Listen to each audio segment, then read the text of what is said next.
What they found on these kids' MRI scans should really start to piss you off. The National Institutes of Health launched the largest study of childhood brain development ever run in the entire country. Kids with 7 or more hours of daily screen time showed premature thinning of the cortex. That's the brain's outer layer that runs the thinking, the memory, the language, including the putamen, which is the reward center, and the prefrontal cortex, which handles impulse.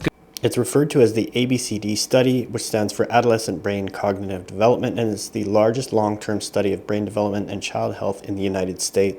They enrolled around 11,880 children ages 9 to 10 across 21 sites nationwide, with the aim of following them into young adulthood, about 10 years total. Researchers collected extensive data through MRI brain scans, cognitive tests, biospecimens, behavioral assessments, and reports on environmental factors like screen time, lifestyle, family, and more. Both cross-sectional and 1 to 2 year follow-up data showed that higher screen use was associated with a range of mental health symptoms, including depression, anxiety, eating disorders, obsessive-compulsive disorder, attention deficit hyperactivity, and disruptive behavior disorders, as well as sleep problems and various cardiometabolic risk factors. And parents aren't going to want to hear this, but it's on you as well, because parents' own screen use and restriction of bedroom and mealtime screen use was associated with lower early adolescent screen time and problematic use. Another large-scale study, the Dutch longitudinal cohort from 2022, tracked adolescents over several years using MRI brain scans, social media reports, and well-being assessments. It found that higher social media use versus peers was associated with differences in cortical thickness,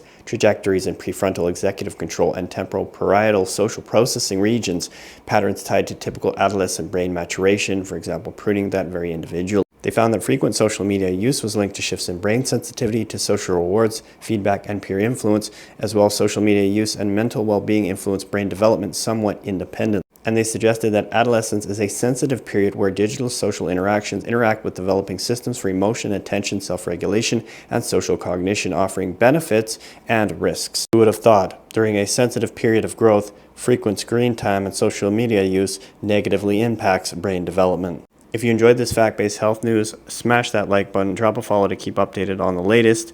Leave me a comment, let me know if you limit your kids' social media use or screen time.